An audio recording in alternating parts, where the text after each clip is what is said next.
तो hello everyone, welcome to my YouTube channel. So आज हमारे साथ है Kuldeep and Shikhar. So hello Kuldeep, hello Shikhar. Hello, so Utkarsh. आप एक बार अपना ब्रीफ इंट्रोडक्शन दीजिए।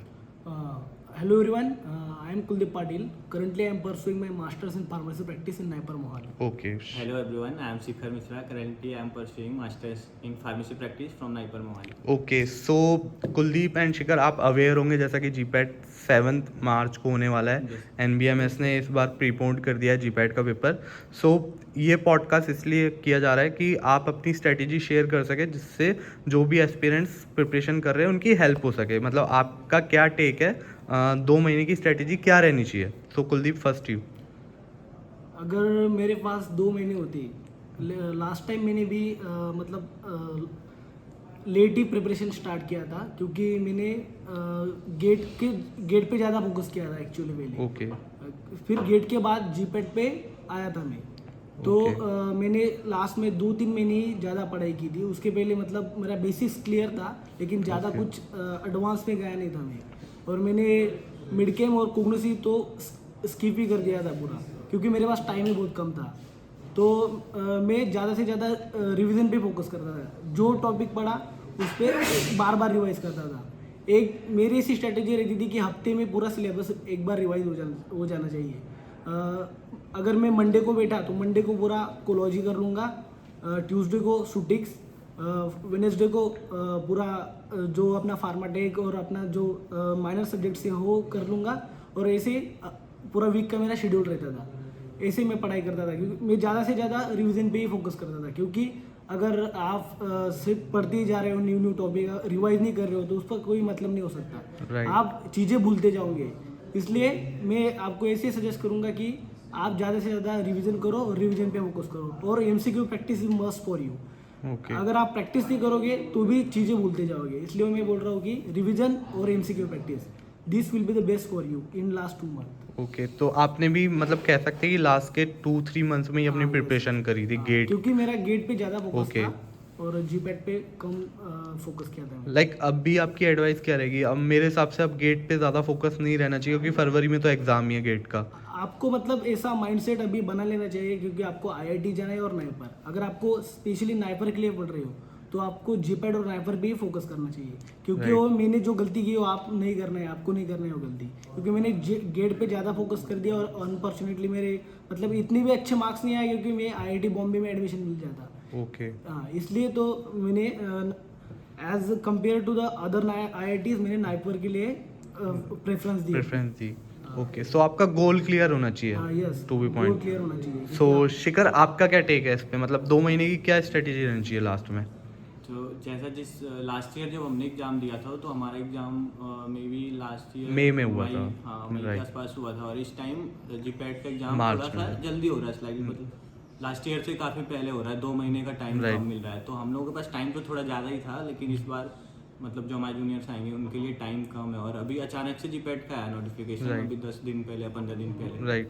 तो अभी टोटल आई थिंक अभी 2 महीने रह रहे हैं। तो 2 महीने में मतलब बच्चों को ज़्यादा से ज़्यादा अभी जो उन्होंने पढ़ लिया है अभी, मतलब जैसे मेजर सब्जेक्ट जो हमारे जैसे इकोलॉजी हो गया और सुटिक्स हो गया और केमिस्ट्री के पोर्शन जो है एनालिसिस हो गया, मतलब मोस्टली जो इनको जितना भी कवर कर लिया अभी तक, मेरे ओपिनियन में तो अभी उस पर रिवीजन पे ही फोकस करना चाहिए उनको। और उसके साथ साथ जितने भी एमसीक्यू सॉल्व करना बहुत ज़रूरी है इस टाइम पे, क्योंकि अगर एमसीक्यू नहीं सॉल्व करेंगे तो अपनी हमको प्रिपरेशन नहीं मालूम चल पा रही होती है कि कितना Right. हमने अभी तक प्रिपेयर कर लिया अच्छे से। तो अभी एमसीक्यू पे फोकस करना और रिवीजन के साथ साथ एमसीक्यू करना इस टाइम पे बहुत ज़रूरी है।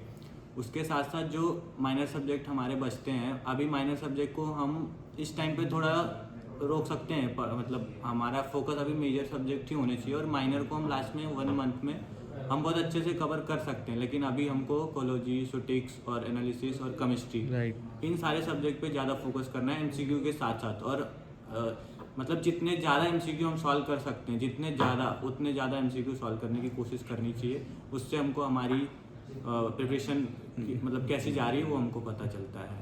ओके। सो मतलब मेरे यूट्यूब चैनल पे भी बहुत सारे कमेंट्स आ रहे थे कि मतलब बच्चों को बहुत हेक्टिक लग रहा है, क्योंकि मतलब वहाँ से माँ मैराथन भी चल रही है, मतलब उनका जो वो 8-9 घंटे का शेड्यूल था वो अब 10-12 घंटे से ऊपर जा चुका है, क्योंकि कुछ बच्चों के बेसिक्स क्लियर नहीं थे तो उन्हें वापस से पूरा पुराना रिवाइज़ नहीं करा था, तो पुराना रिवाइज़ करना पड़ रहा है। और कुछ बच्चे पूछ रहे हैं कि मेडिसिनल केमिस्ट्री और कोग्नोसी उन्होंने नहीं पढ़ी है, तो मतलब आपके टाइम पे मतलब ये सब्जेक्ट मोस्टली टफ ही लगते हैं सबको, मेडिसिनल केमिस्ट्री, फार्माकोग्नोसी या ऑर्गेनिक केमिस्ट्री हुई, तो मतलब आपने कैसे की थी उस टाइम अपने? अगर मैं बताऊँ तो मैंने कोग्नोसी और मेडिसिनल केमिस्ट्री दोनों स्किप कर दिए थे, ओके। क्योंकि मेरे पास टाइम ही बहुत कम था।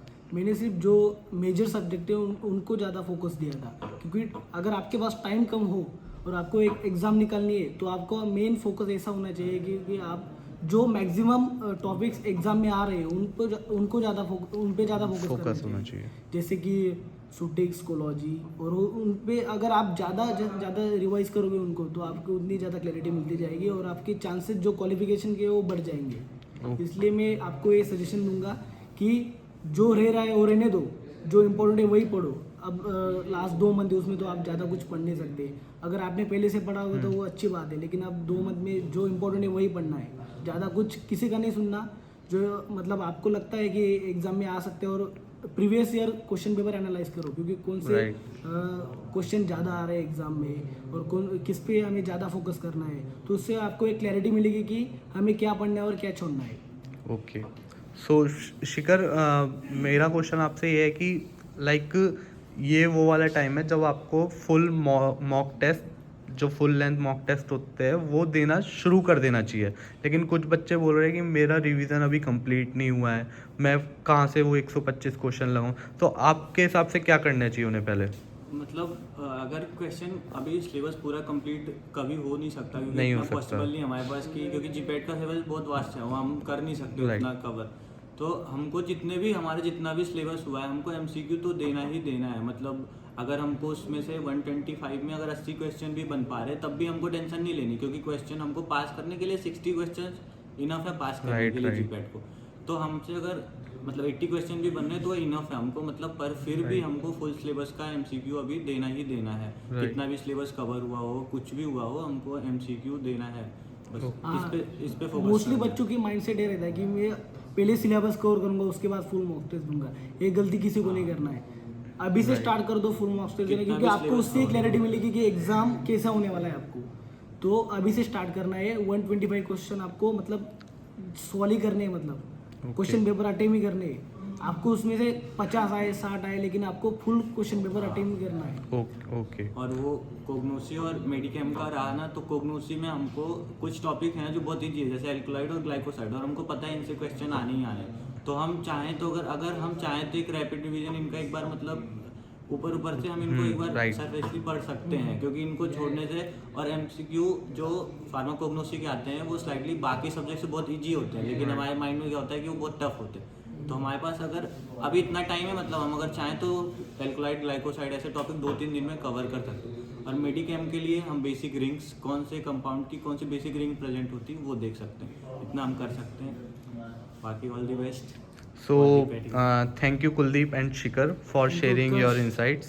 So अगर किसी भी बच्चे का कोई भी डाउट रहता है तो आप कमेंट बॉक्स में लिख देना, शिखर और कुलदीप आपका रिप्लाई कर देंगे। We can definitely. Okay, thank you.